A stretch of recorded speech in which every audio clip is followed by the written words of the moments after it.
आज की इस वीडियो में हम सीखेंगे कि how to build a responsive website using HTML, CSS and JavaScript. तो ये काफ़ी बार मुझे क्वेरीज देखने को मिली या क्वेश्चंस से कि लोग जानना चाहते हैं कि रिस्पॉन्सिव वेबसाइट कैसे बनाए।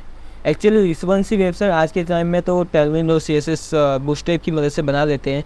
उससे काफ़ी आसानी से जो है वो रिस्पॉन्सिव वेबसाइट बन जाती है। बट देखेंगे कि हम CSS की मदद से कैसे बनाएंगे, यानी कि मीडिया क्वेरी की से कैसे बनाएंगे एक रिस्पॉन्सिव वेबसाइट। तो रिस्पॉन्सिव वेबसाइट जो बनाते हैं हम, उसका यूज़ हम इसलिए करते हैं ताकि हमारी जो वेबसाइट का लुक है वो अलग अलग डिवाइस पर, जैसे डेस्कटॉप, टैबलेट या स्मार्टफोन पर अच्छे से व्यू हो। तो इसलिए हम CSS को यूज करते हैं। तो आज इस स्लाइड में मैं आपको कुछ स्टेप्स बताऊंगा जिसकी वजह से हम इस वीडियो को कंटिन्यू करेंगे और उसी के आधार पर हम सारी चीज़ें सीखेंगे। तो हमारी जो पहली स्लाइड है, मैं यहाँ पर बता रहा हूँ आपको कुछ सारे स्टेप्स जो मैं आपको इस वीडियोस में बताऊँगा। तो यहाँ पर मैंने स्टेप्स बताए हैं। पहला स्टेप है हम कुछ एक प्रोजेक्ट को सेटअप करेंगे जिसकी मदद से हम इस पूरी वीडियो में सीखेंगे कि CSS को कैसे यूज करके हम एक रिस्पॉन्सिव वेबसाइट बना सकते हैं। और सेकेंड स्टेप में हम सीखेंगे कि वेबसाइट में एक CSS फाइल को कैसे इंस्टॉल करें या उसको कैसे यूज़ करें अपने वेबसाइट के साथ। उसके बाद हम एक जावास्क्रिप्ट प्रोजेक्ट की फाइल को भी यूज़ करेंगे, इसके साथ इंटीग्रेट करेंगे। एंड देन हम बाद में जो प्रोजेक्ट हमने बनाया उसको टेस्ट करेंगे, ऑप्टिमाइज़ करेंगे एंड फाइनली हम इसको डिप्लॉय करेंगे वेबसाइट पर, ताकि आप इसे प्रोजेक्ट के रूप में दिखा सकते हैं लोगों को कि आपने एक रिस्पॉन्सिव वेबसाइट बनाएंगे। ओके, तो चलिए मैं आपको स्क्रीन पर ले जा रहा हूँ। सबसे पहले मैं आपको अगली स्लाइड पर लेके जाता हूँ। यहाँ पर मैंने अगली स्लाइड बनाई है सेटअप योर प्रोजेक्ट। सो सबसे पहले यहाँ पर मैंने क्या है, एक क्रिएट अ प्रोजेक्ट, हमने एक फोल्डर बनाया है जिसमें हमने एक प्रोजेक्ट क्रिएट करेंगे जिसमें एक रिस्पॉन्सिव वेबसाइट के नाम से बनाया है। नाम कुछ भी आप रख सकते हो। तो उसकी रिस्पॉन्सिव वेबसाइट के नाम से एक फ़ोल्डर बनाएंगे और उसके बाद हम उसके अंदर 3 फाइलें बनाएंगे एक्चुअली, एक index.html, style.css एंड script.js। उसके बाद हम सेटअप करेंगे HTML को, स्ट्रक्चर को, जो कि index.html में एक पार्ट होता है। तो मैं अपने फोन पर लेके चलता हूँ। एक्चुअली यहाँ पर मैं आपको बता दूँ कि मैंने तीनों फाइल पहले से ही बना रखी है आपकी सहूलियत के लिए, ताकि वीडियो का टाइमिंग बढ़े ना और आपको शॉर्ट टाइम में ही सब कुछ सीखने को मिल जाए। सो मैंने यहाँ पर एक index.html बनाया। यहाँ पर मैंने HTML का डॉक्यूमेंट फाइल बना रखा है। सो यहाँ पर आप देखेंगे तो डॉक्यूमेंट टाइप लिखा हुआ है HTML, यानी कि ये HTML फाइल का फॉर्मेट है। यहाँ पर मैंने HTML लैंग्वेज को बनाया है और HTML का यहाँ पर टैग क्लोज हो रहा है एंड में, और यहाँ पर जो है हेड टैग ओपन हो रहा है, क्लोज हो रहा है एंड द बॉडी यहाँ से स्टार्ट हो रही है और क्लोज नीचे हो रही है। ओके, और यहाँ पर मैंने कुछ एक हेडर बनाया है जो कि नेविगेशन के लिए बनाया है। उसके अंदर URLs बनाई है और फिर इसके अंदर LIs बनाई, और LI के अंदर मैंने एंकर टैग को यूज़ किया है जो कि ये जो है ID को, यानी कि हैशटैग होम, मैंने ID को टारगेट कर रहा है। तो यहाँ पर मैंने ID यहाँ पर दे रखी है, ID होम। सो अगर कोई बंदा इस होम पर क्लिक करेगा तो स्क्रॉल करके सीधा यहाँ पर पहुँच जाएगा हमारी जो वेबसाइट का जो पेज व्यू पोर्ट है वहाँ पर। फिर जैसे अबाउट पर क्लिक करेगा तो अबाउट पर पहुंच जाएंगे, सर्विसेज पर क्लिक करेगा तो सर्विसेज पर पहुंच जाएंगे, कॉन्टैक्ट अस पर क्लिक करेगा तो कॉन्टैक्ट अस पर पहुंच जाएंगे। तो ये तो था नॉर्मली हमारा एक HTML पेज। चलिए मैं आपको यहाँ पर एक इम्पॉर्टेंट चीज़ बता देता हूँ। ओके, तो यहाँ पर मेटा 4 सेट लिखा हुआ है, यहाँ पर UTF-8 लिखा हुआ है। इसका मतलब ये है कि ब्राउज़र को ये कह रहा है कि UTF-8 कैरेक्टर के अंदर इसको पढ़ना है, यानी कि इंग्लिश लैंग्वेज के अंदर, जो कि हम जनरली यूज़ करते हैं UTF-8। बाकी जो हमारे ये मेटा व्यू पोर्ट है ये बहुत ज़रूरी है। अगर आप एक रिस्पॉन्सिव वेबसाइट बना रहे हो, उसके अंदर CSS फाइल को इंटीग्रेट करके CSS लिख रहे हो, तो इसके लिए ज़रूरी है कि आपको ये बनाना ज़रूरी है। अब इसमें जो हमने मेटा नाम जो है व्यू पोर्ट लिखा है, जो कि व्यू पोर्ट का दर्शाता है। यहाँ पर मैं आपको बताऊँगा ये व्यू पोर्ट है। ये यहाँ पर आपको जो दिख रहा है, यहाँ से यहाँ तक का पूरा एरिया जो आपको दिख रहा है ब्राउज़र पर, वो आपका एक व्यू पोर्ट है। तो उस व्यू पोर्ट में हमने एक कंटेंट दिया है जिसके अंदर हमने लिखा है विड्थ इक्वल डिवाइस विड्थ। इसका मतलब ये है कि ये जो हमारा स्टेटमेंट कह रहा है कि जो अलग अलग डिवाइसेस होते हैं जैसे मोबाइल, डेस्कटॉप, वहाँ पर ये कह रहा है कि जो विड्थ है ना वो उसके अकॉर्डिंग अपना आप ले लें, डिवाइस के अकॉर्डिंग, डिवाइस विड्थ, यानी कि जो उसकी विड्थ होगी ना डॉक्यूमेंट टाइप की, उसकी विड्थ तो डिवाइस के अकॉर्डिंग होने चाहिए। जो भी डिवाइस बनता है, जैसे कि मोबाइल में खुलेगी तो मोबाइल्स के अकॉर्डिंग उसकी विड्थ हो जानी चाहिए। तो उसके अकॉर्डिंग ये काम कर रहा है, तो इसके लिए हमने ये कोड डालना जरूरी है स्टेटमेंट। उसके बाद हमने एक और चीज स्टेटमेंट डाला है कि इनिशियल स्केल 1.0 होनी चाहिए। तो ये ज़रूरी है कि 1.0 हो तभी भी हमारा काम अच्छे से कर पाए, क्योंकि ये अभी बाई डिफ़ॉल्ट 100% पर खुला हुआ है, देखिए, है ना। तो ये जो इसकी वजह से खुल रहा है कि स्केल जो है 1.0 कर रहे हैं हम। अगर 1.0 की जगह आप 2.0 कर देंगे तो ये स्केल 200% हो जाएगी, और अगर हम 0.1 कर देंगे तो ये स्केल जो है 10% हो जाएगी। सो इसकी स्केल इनिशियल स्केल बताने के लिए हमें ये यूज़ करना है।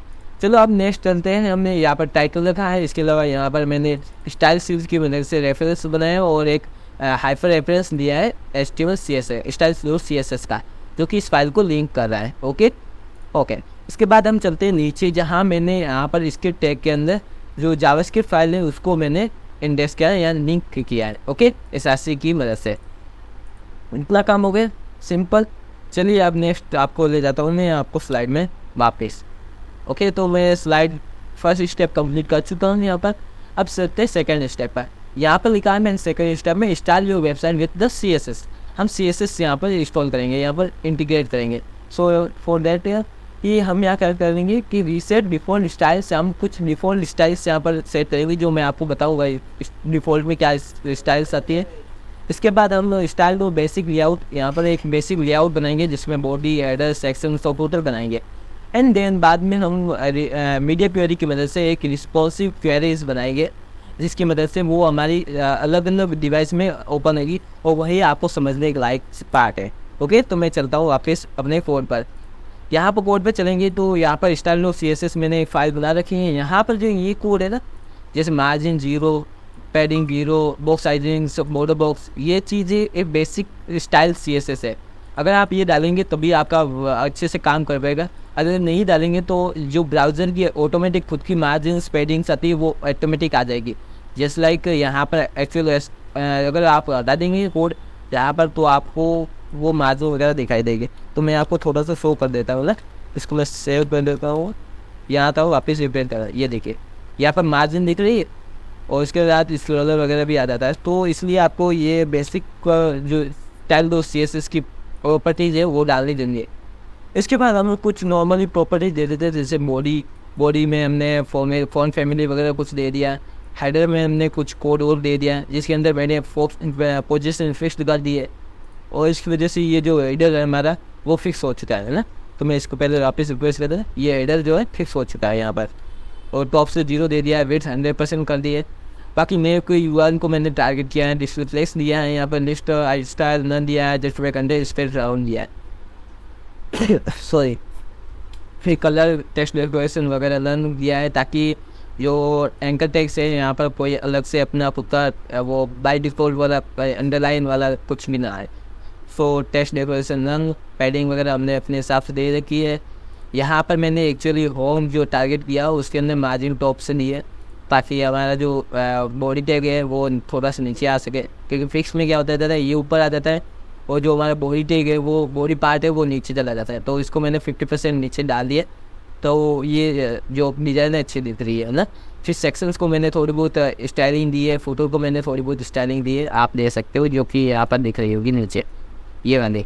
ओके, अब चलते हैं मैं नीचे, और अब चलते हैं हमारे मीडिया क्वेरी का पार्ट, जो कि इम्पोर्टेंट है हमारे इस सेशन में। ओके, तो सबसे पहले हम एक्चुअली जब आप कोड करो ना, तो सबसे पहले आप मोबाइल फ्रेंडली कोड करने की कोशिश करो, है ना। तो इससे थोड़ा अच्छा फील्ड आपको फ़ायदा होगा। अगर आप इस डेस्कटॉप करते हो तो भी ठीक है, बाकी मोबाइल फ्रेंडली आप पहले लिखो तो अच्छा होगा। चलिए मैं आपको बताता हूँ यहाँ पर ये क्या मतलब है। यहाँ पर मैंने लिखा @media, सिंपल आपको मीडिया को लिखने के लिए ये लिखना है @media, एंड देन पैरेंथेसिस लगाने, इसके अंदर मैक्सिमम विड्थ लिखनी है आपको। यहाँ पर आप मिनिमम और मैक्सिमम भी लिख सकते हैं। मिनिमम लिखेंगे तो आपको एक क्राइटेरिया फिक्स हो जाएगा कि मिनिमम यहाँ से शुरू करनी है और मैक्सिमम वहाँ तक ले जाने। अभी मैंने क्या किया, मैक्सिमम विड्थ कर दिया, और मैक्सिमम विड्थ यहाँ पर भी मैंने यहाँ पर कुछ वेरिएशन विड्थ यहाँ पर ये कर दी।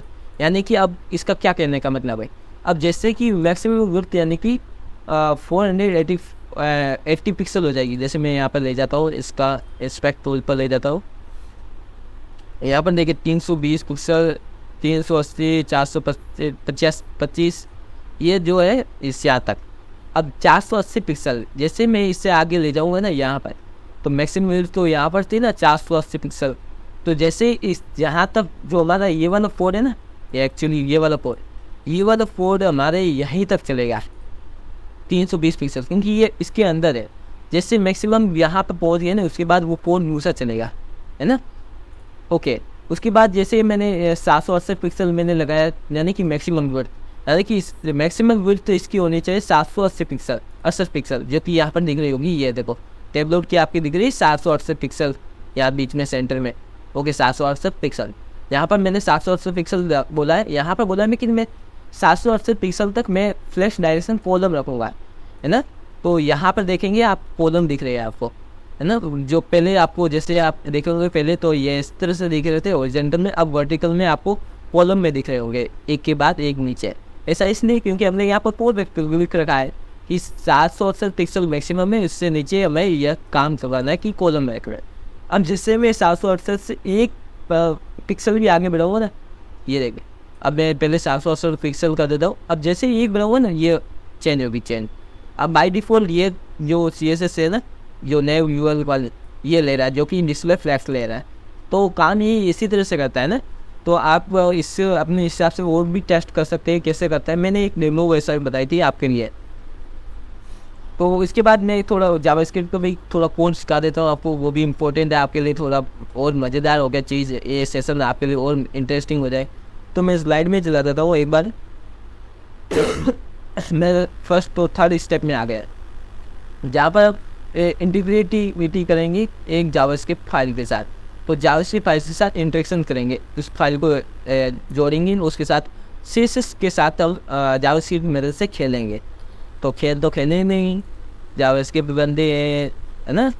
चलो ठीक है। तो यहाँ पर एक्चुअली देखिए, यहाँ पर आपको दिख रहे होंगे, तो आप देख रहे होंगे कि कट कर दोगे यहाँ पर होम पेज साइलेंट। अब देखिए यहाँ पर होम सेलेक्टेड है, जैसे मैं नीचे लूँगा तो ये वाला होम सेक्शन था, तो ये सिलेक्टेड हो गया। फिर मैं अबाउट पर ले जाऊँगा तो अबाउट वाला सेक्शन सिलेक्ट हो गया, सर्विस पर सर्विस वाला, कॉन्टैक्ट पर कॉन्टैक्ट वाला। अब ये कैसे हुआ? एक्चुअली ये CSS जो जावास्क्रिप्ट की मदद से हो रही है। तो मैं जावास्क्रिप्ट का छोटा सा पार्ट है, मैं आपको सिखा देता हूँ, ये आपके लिए प्रोजेक्ट में बनाने में और मज़ेदार होगा, है ना। तो आप अगर वन पेज वैसा बना रहे तो इससे आपको काफ़ी फ़ायदा होगा। चलिए मैं आपको बताता हूँ। यहाँ पर देखिए, मैंने डॉक्यूमेंट पर पूरे इवेंट लिस्टनर लगाया है पूरी डॉक्यूमेंट पर। वो इसलिए क्योंकि मैंने यहाँ पर डॉम कंटेंट लोडेड, यानी कि जैसे ही ये कंटेंट लोड होगा ना, उसी पर काम चलाना है, यानी कि मुझे टास्क करवाना है। सो मैंने पूरा एड इवेंट लिस्टनर डॉक्यूमेंट पे लगाया, और मैंने यहाँ पर एक पोजीशन दी है, मतलब इवेंट लिस्टनर दिया है कि डॉम कंटेंट लोडर जैसे लोडेड होता है उस पर काम करवाना है। कुछ क्या करवाना है, मैंने सेक्शन और नए बार जो कि न्यू यूएल एंकर टेक्स्ट, जो कि यहाँ पर आपको दिख रही होगी एंकर टेक्स्ट, इनको मैंने टारगेट किया है, और उसका मैंने एक बनाया है डॉक्यूमेंट क्वेरी सिलेक्टर, है ना। और यहाँ पर भी मैंने सेक्शन का क्वेरी सिलेक्टर बनाया है। फिर मैंने विंडो पर एक एड इवेंट लिस्टनर लगाया, जो कि विंडो ये है, एक्चुअली ये पूरा विंडो है। पूरा विंडो पार्ट में मैंने एड इवेंट लिस्टनर लगाया है। वहाँ पर मैंने कहा कि स्क्रॉल, जैसे ही यहाँ पर नीचे स्क्रॉल होता है, वहाँ पर ये फंक्शन ट्रिगर हो जाएगा, है ना। तो स्क्रॉल पर ट्रिगर हो जाएगा। मैंने कहा कि एक लेट वेरिएबल बनाया है खाली। अब मैंने यहाँ पर सेक्शन पर एक फॉर ईच लूप लगाया, मतलब हर एक स्टेप पर, हर एक सेक्शन पर ये लूप चलेगा, है ना। तो फॉर सेक्शन पर, प्रत्येक सेक्शन पर मैंने एक फॉर ईच लूप लगाया है। और सेक्शन में मैंने बोला है एक और फंक्शन के अंदर कि कॉस्ट सेक्शन टॉप, यानी कि ऑफसेट टॉप सेक्शन, यानी कि ये जो सेक्शन है हमने जो सिलेक्टर बनाया है उसके अंदर मैंने की को पास किया है, यानी विंडो की को उठाया है ऑफसेट टॉप, यानी कि ये जो मुझे क्या करेगा, जो विंडो ये मैं आपको बताता हूँ, ये जो आप देख रहे हो ना, ये पूरा एक सेक्शन है, ये वाला पूरा पार्ट। अबाउट वाला मैं दे जाता हूँ, तो अबाउट वाले में ये पूरा पार्ट सेक्शन है ये वाला। अब मैं कह रहा हूँ कि जैसे ही इसका टॉप वाला पार्ट है ना, ये वाला टॉप वाला पार्ट, ये जैसे ही टच आ जाए ना, ये विंडो की पार्ट है ना ये वाला ऊपर, जैसे ही यहाँ पर टच हो जाए, तो वहाँ पर एक्चुअली हमने एक खेल खेला है कि वो वाला मुझे इक्वल काउंटर मिल जाए। तो मैं आपको कंसोल लॉग करवाता हूँ एक बार के लिए। सॉरी हिंदी है, मैं हिंदी में टाइप भी करता हूँ। सो सेक्शन एंड टॉप, मैं यहाँ पर कंसोल लॉग करवाता हूँ ना, इसको रिफ्रेश करता हूँ, कंसोल लॉग में आता हूँ। मैंने यहाँ पर देखो, मैं जैसे स्क्रॉल कर रहा हूँ ना, यहाँ पर आंकड़े बदल रहे हैं आपके, देखे यहाँ सामने आपको यहाँ पर व्यू पोर्ट की जो साइज़ है पिक्सल में वो शो कर रही है कि पिक्सल में कहाँ कहाँ पर पहुँचा हुआ है। तो वो टॉप जो बार है ना, टॉप ऑफसेट यानी कि जो सेक्शन का टॉप पार्ट है यानी कि टॉप साइज़ है, वहाँ पर जैसे ही पहुँचता है वो व्यू पोर्ट के ऊपर, तो वहाँ से मुझे उसका जो पिक्सल साइज़ है, मतलब साइज़ है वाई एक्सिस पर, वो मुझे ला के दे रहा है। अब मैं क्या कर रहा हूँ कि सेक्शन टॉप जो मुझे आंकड़ा मिल रहा है, वैल्यू मिल रही है, उसको मैं स्क्रॉल वाई, अब मैं स्क्रॉल वाई क्या है, मैं जैसे जैसे स्क्रॉल कर रहा हूँ स्क्रॉल वाई वो मुझे पिक्सल में ला के दे रहा है। मैं एक चीज़ यहाँ पर बताता हूँ ना, मैं लॉक करूँगा स्क्रॉल वाई को, है ना। चलो मैं इसको वाई कर दिया, इसको मैं कमेंट कर देता हूँ चलिए। अब मैं इसको रिफ्रेश करता हूँ। अब देखिए मैं जैसे जैसे स्क्रॉल करूँगा ना, मुझे ये आंकड़े दे रहेगा अलग अलग, क्योंकि मेरी स्क्रॉल जहाँ पर मेरा स्क्रॉल है ना, वहाँ पर मेरे स्क्रॉलिंग का वो मुझे ला कर दे रहा है पोजीशन कहाँ पर है। तो मैं क्या कर रहा हूँ, चेक कर रहा हूँ कि स्क्रॉलिंग पोजीशन और जो सेक्शन टॉप की पोजीशन अगर बराबर आ जाती है या स्क्रॉलिंग पोजीशन जो सेक्शन टॉप से ज़्यादा होती है, तब क्या करना है, मुझे ये वाला पोर्ट चलाना है कि जो करंट है ना, करंट एक्चुअली जो यहाँ पर है उसके अंदर मैं एक चीज़ डाल रहा हूँ, आईडी, किसकी आईडी डाल रहा हूँ, सेक्शन डॉट गेट एट्रीब्यूट की आईडी, यानी कि जहाँ पर स्क्रॉल हो रहा है, जैसे कि ये इस सेक्शन पर चल रहा है प्रत्येक सेक्शन पर, तो जैसे मैं होम पेज पर सेक्शन हो, ये होम पेज का सेक्शन, जैसे मैं इस होम पेज पर आया, मेरी पहली वाली जो कंडीशन है वो फुलफिल हो गई, क्योंकि स्क्रॉल की जो वैल्यू थी वो टॉप सेक्शंस के बराबर या इस पर हाई हो गई। तो जैसे हाई हुई तो मेरा ये कोड चल गया। इसने क्या किया, सेक्शन दो जो है इसका, यानी कि जो एट्रीब्यूट बनाया था मैंने यहाँ पर इसका, तो इसका जो सेक्शन है ना, ये वाला सेक्शन, जैसे इसका शुरू है, इसका मैंने एक वेरिएबल बनाया यहाँ पर। अब इसी की मदद से हम सारे सेक्शंस को जो है कर रहे हैं, क्या कहते हैं उसको यार, सॉरी रेफरेंस ले रहे हैं, सॉरी। तो उसका रेफरेंस लेकर मैंने उसका गेट एट्रीब्यूट किया और एट्रीब्यूट से मैंने इसकी आईडी गेट कर लिया, वो आईडी को मैंने इस करंट वैल्यू में सेव कर लिया। अब चलते आगे क्या किया मैंने, नेव जो एल आई है, यानी कि मैंने जो एंकर टैग को टारगेट किया था, उसका जो टारगेट है, जो रेफरेंस है, मैंने उसको बोला कि उसका फॉर ईच लूप, यानी कि प्रत्येक एंकर को मैंने टारगेट किया। तो मैंने यहाँ पर एक कॉलबैक फंक्शन से बनाया है, एरो फंक्शन, उसके अंदर मैंने एक से असाइन किया सारी चीज़ों को, यानी कि एक के अंदर हमारे पास सारी एल आई की जो एल आईज है वो आ जाएगी हमारे पास। तो मैंने क्या, एक एल आईज को पकड़ा, इसके अंदर क्लास लिस्ट को रिमूव किया, लेकिन सबसे पहले जैसे ये फंक्शन कॉल होगा, सबसे पहले सारी एल आईज में से जो चीज़ें एक्टिव क्लास है ना, एक एक्टिव क्लास बनाई है हमने, स्टाइल ऑफ सीएसएस में देखेंगे तो आप जाएंगे, तो मैं यहाँ पर चलता हूँ, यहाँ पर नीचे देखेंगे जो नेव यूआरएल में एल आई में एंकर में, जो कि यहाँ पर मैंने एक्टिव क्लास लगाई। इसमें बोल रहे हैं बैकग्राउंड ये वाला कलर लगा दो, बॉर्डर रेडियस कर दो, जो कि आपको यहाँ पर दिख रहा होगा, बॉर्डर रेडियस बैकग्राउंड कलर ये वाला है। तो एक्चुअली यहाँ पर ये चीज़ हो रही, ये क्लास हम क्या करें जावास्क्रिप्ट की मदद से लगाए। तो सबसे पहले मैंने क्या किया, जितने भी एंकर टैग्स है उसके अंदर मैंने सभी के अंदर से ये जो एक्टिव क्लास है वो मैंने हटा दी। उसके बाद मैंने क्या किया, अब मुझे वो क्लास उस जगह लगाने है जहाँ पर मुझे चाहिए। तो कैसे, तो मैंने यहाँ पर एंकर का एट्रीब्यूट निकाला है, एंकर टैग का एट्रीब्यूट निकाला, जो कि एचआरएफ से मुझे मिल जाता है ना। तो एचआरएफ से एट्रीब्यूट निकाला, उसके बाद मैंने चेक किया उसके अंदर कि इंक्लूड्स नाम से जो करंट जो है ना वेरिएबल, उसके अंदर हमने यहाँ से एक आईडी निकाल दी।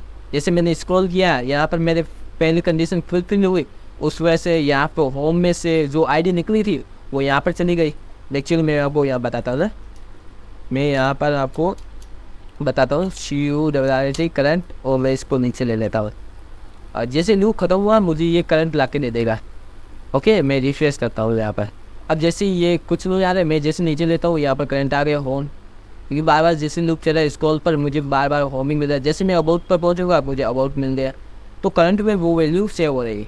अब वही वैल्यू मैं यहाँ पर डाल रहा हूँ, और मैं इंक्लूड फंक्शन की मदद से चेक कर रहा हूँ कि जो इसके अंदर एंकर टैग के अंदर गेट एट्रीब्यूट में एचआरएफ में देख रहा हूँ कि ये एट्रीब्यूट पहले से मौजूद है या नहीं एचआरएफ के अंदर, जो कि लिंक के अंदर यहाँ पर है ना एट्रीब्यूट। यहाँ पर मैं जैसे मैं होम चेक कर रहा हूँ, तो यहाँ पर करंट में होम आया, तो होम इसके अंदर है या नहीं, अगर है तो यहाँ पर एक क्लास चला दे, और क्लास में क्या कर रहा है, उसी के एंकर टैग के अंदर क्लास लिस्ट ऐड करनी है एक्टिव क्लास। तो यहाँ पर एक्टिव क्लास ऐड हो गई। अभी अबाउट आ गए यहाँ पर, तो अबाउट और ये चेक करा, अबाउट यहाँ पर आ गया या कहाँ हुआ, ये अबाउट यहाँ पर आया करंट में, लाइक इंक्लूस से चेक किया कि गेट में कहाँ पर ये करंट वाला जो है एट्रीब्यूट लगा हुआ है, यानी कि href हाइपर लिंक में लगा हुआ है, जहाँ भी लगा हो उसके अंदर मैंने एड क्लास ऐड कर दी। तो इस तरह से कोड चल गया। तो जावास्क्रिप्ट का कोड भी अच्छा सा है, इसके साथ आप CSS को खेल सकते हो, आप एक मिनी प्रोजेक्ट बना सकते हो। चलिए मैं आपको एक और प्रोजेक्ट बताता हूँ मेरा अपना खुद का ना। मैं यहाँ पर चलता हूँ, तो यहाँ पर मैंने बहुत सारे प्रोजेक्ट्स बना रखे हैं, सो मैं आपको वो भी बताऊँगा। Node.js के प्रोजेक्ट के अंदर, वेब डेवलपमेंट के अंदर यहाँ पर एक सिंगल प्रोजेक्ट मैंने बनाया होगा जो कि मैंने रिस्पॉन्सिव बताया है ना। ये देखिए मैंने मीडिया को फोल्डर बनाया है, यहाँ पर देखिए, यहाँ पर मैंने फिर वेबसाइट बनाई एक अपने खुद की। यहाँ पर मैं होम पेज को खोलूँगा, ये भी ये था, कितनी गजब की वेबसाइट आप देखे।